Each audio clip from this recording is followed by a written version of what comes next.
दर्शकों का इस चैनल में स्वागत है। इस कड़ी में हम यह देखने की कोशिश करेंगे कि ब्रिटिश सेना और उनके परिवारों ने भारत में अपने शुरुआती दिनों में कैसे यात्रा की।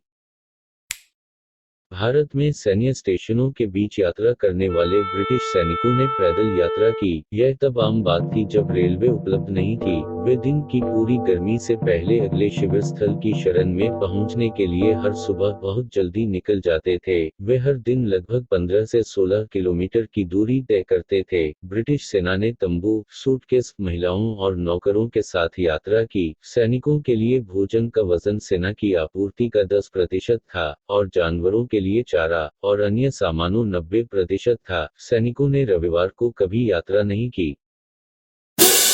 काफिले के सामने घुड़सवार और पैदल सेना दोनों सैनिक थे। सिपाही की वर्दी नीले, लाल, हरे और खाकी जैसे विभिन्न रंगों का संयोजन थी। उनके पीछे विवाहित महिलाओं और बच्चों को ले जाने वाली बैलगाड़ियां थीं।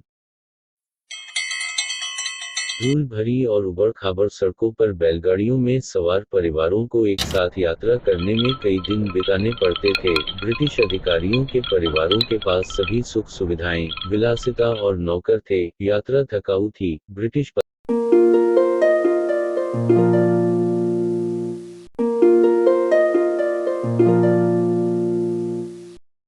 गाड़ियों पर यात्रा एक असहज थी। बैलगाड़ियों के निचले हिस्से में बक्सों की एक परत होती थी, जिसके ऊपर कुछ गद्दे होते थे। फूस का भूसा छत के रूप में कार्य करता था।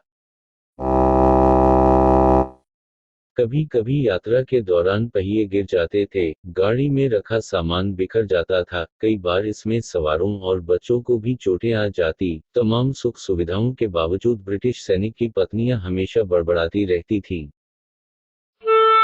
कारवां या काफिले में अगले जत्थे में बीमार, घायल और लंगड़े थे। बैलगाड़ियों में पुआल और घास फैली हुई थी। रोगी फूस के भूसे वाली गाड़ियों में भूसे पर लेट जाते थे। कभी कभी बीमारों को ले जाने के लिए कपड़े से ढकी पालकी का इस्तेमाल किया जाता था। यह इकाई हमेशा डॉक्टर और एक औषधालय के साथ यात्रा करती थी। काफिले में अगला सामान रखने वाले जानवर थे। हाथी और ऊंट तंबू ले जाते थे। खच्चर और गधों ने सैनिकों की थैलियां ढोई। रास्ते में यदि छायादार वृक्षों के साथ एक स्पष्ट शिविर स्थल मिल जाता है, तो काफिला वहीं रुक जाता। शिविर स्थलों पर सैनिकों, परिवारों और अस्पतालों के लिए जल्दी से तंबू लगाए जाते। भारतीय रसोइया रसोई स्थापित करने की व्यवस्था करते। मिट्टी के चूल्हे और जलाव लकड़ी की मदद से खाना बनाया जाता था। यह सैनिकों के लिए विश्राम क्षेत्र था। यहाँ कुछ सैनिकों छोटी झपकी लेते और कुछ ताश खेलते थे। रात्रि विश्राम के लिए भी यही प्रक्रिया अपनाई जाती। सेना अधिकारी की पत्नी ड्रेसिंग और बैठने के कमरे के रूप में सेवा करने वाले तंबू की विलासिता का आनंद लेती थी। उसकी देखभाल करने के लिए नौकर थे। गर्म स्नान की व्यवस्था की गई थी। फोल्डिंग कैंप बेड और वॉश स्टैंड के साथ सुसज्जित एक अलग बेडरूम टेंट, साफ सफेद पोशाक और पगड़ी पहने वेटरों के साथ एक मेस स्टैंड भी था। रविवार को सेना के काफिले कभी बाहर नहीं निकलते थे। बटालियन में पादरी ने रविवार को अस्थायी चैपल में सामूहिक आयोजन करते थे। पूरा काफिला सुबह जल्दी उठ जाता जबकि अभी भी अंधेरा था। कड़ाके की ठंड से बचने के लिए पुआल और लकड़ी से आग जलाई गई। बिगुल की आवाज पर सभी टेंट को नीचे उतार दिया गया। हर एक नए दिन शुरू करने की तैयारी में लग गया। भारत में रेलवे की शुरुआत से पहले यह ब्रिटिश सेना का जीवन और मार्च था।